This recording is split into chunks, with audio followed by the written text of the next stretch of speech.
Hello, my name is Danielle. I was born in Midland, Texas, and raised in San Antonio. I graduated from Texas State University with a Bachelor's of Science and a major in Interdisciplinary Studies. I am now a pre-kinder teacher at NASD.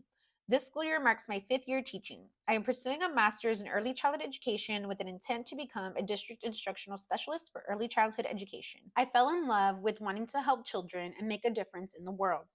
At a young age, I wanted to be a pediatrician to help children like myself who were in the hospital.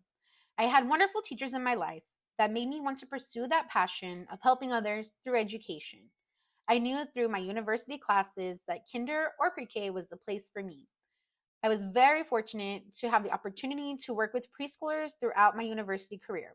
I was excited to accept my first teaching position as a pre K teacher.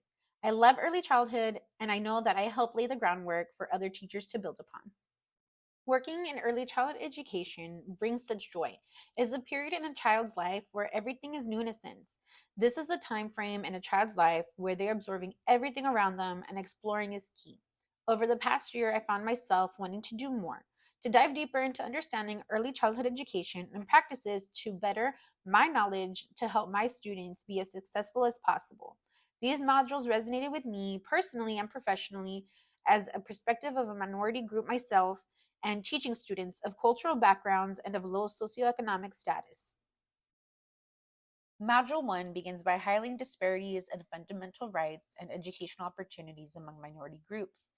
This module emphasizes national and historical debt that contributes to our educational debt. Research explored in this module shows how data collection practices are based upon and created and why they are closely related to the achievement gap. There are possible solutions to imperfections in American education and room for change. Module 2 analyzed interdisciplinarity in education and historical issues that have occurred in American history in the past as it is now resulting in implications that we see today. This module highlights four key components: knowledge, research, education, and the theory that work simultaneously with much effective communication at the heart. Comprehension of what is being asked in tests and taught in schools, and in what way we can bridge the gap. Module 3 explores educational and social injustice within our society, which resonate to this day. This module analyzes disparities in educational opportunities, outcomes across different social classes, and highlights the varying curricula and experiences through student social class. The education system aims to foster critical thinking and engagement among teachers and students. This module discusses a transformative approach to address the dehumanizing effects of poverty and oppression, the urgent need for education to empower individuals to change society and aim towards a future of greater equality and opportunity for all. This module stood out to me as a professional in education. I want to make a change, and to make a change, it needs to be put into action. In this module readings, it discussed how educators often feel constricted and hesitant to discuss ideas or advocate for change. Fearing potential backlash from others, they tend to stay away from controversial topics to avoid friction with administrators or parents. The fourth module explores the evolution of psychological theories from early philosophers, emphasizing how behavior shapes personal experiences and cultural norms, drawing from examples like learning of spoken language across societies. Cognitive psychology focuses on evidence and mental representations, highlighting the role of behaviors that shape personal experiences. The human voice is prominent in how cultural practices and rules shape and reinforce behaviors across a diverse society. The importance of behavior analysis comes from understanding the development of behaviors and their impact on both individual actions and cultural norms. Cognitive development is a process of four stages from infancy to adulthood. Learning involves assimilating new information into existing structures or coordinating schemas to fit new experiences, influenced by external situations and personal interactions. Distinction between development and learning being a spontaneous process that is learned and influenced by external situations.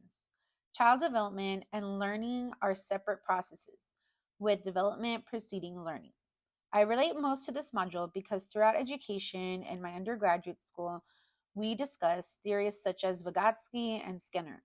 Reading the works in this module made me better understand these theories at work in education system. Discussing and comparing different theories help me better understand what types of learning behaviors are used in a public school setting. We still see their theories and others in school to this day, whether it is alone or in combination together. In education, I have still seen the use of behavior charts and incentives at the end of producing positive behavior.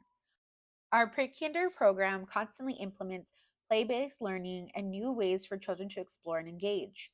Knowing now how much critical thinking can make a difference, I plan to use better questioning with my students so that they have a base knowledge of what a critical thinker is and can continue that mindset. The fifth module emphasizes learning as a social process where individuals gain knowledge through interactions with others and the community.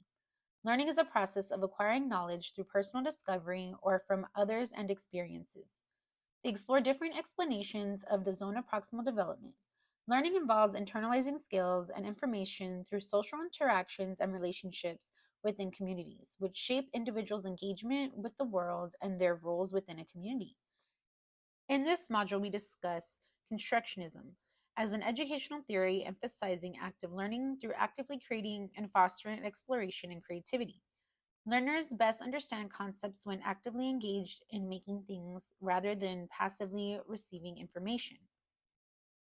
The last module emphasized the critical importance of innovative educational approaches, such as project based learning, PBL, inclusive classroom practices for students with disabilities, creating a supportive environment for students of the LGBT plus community, and implementing cultural responsive teaching strategies. These methods not only enhance academic outcomes, but also foster a more inclusive and equitable education experience, preparing students to succeed in a diverse and ever evolving society. As mentioned at the beginning of my digital story, I want to dive deeper into early childhood education and practices to better my knowledge to help my students be as successful as possible. Discussing these injustices that have taken place in our history and society helps me want to make a change by taking action. Learning about these behavior theories in depth and ways to create an inclusive classroom is something I can take back and apply to my teaching firsthand. My goal is to educate children using these theories in mind to help me better educate our future.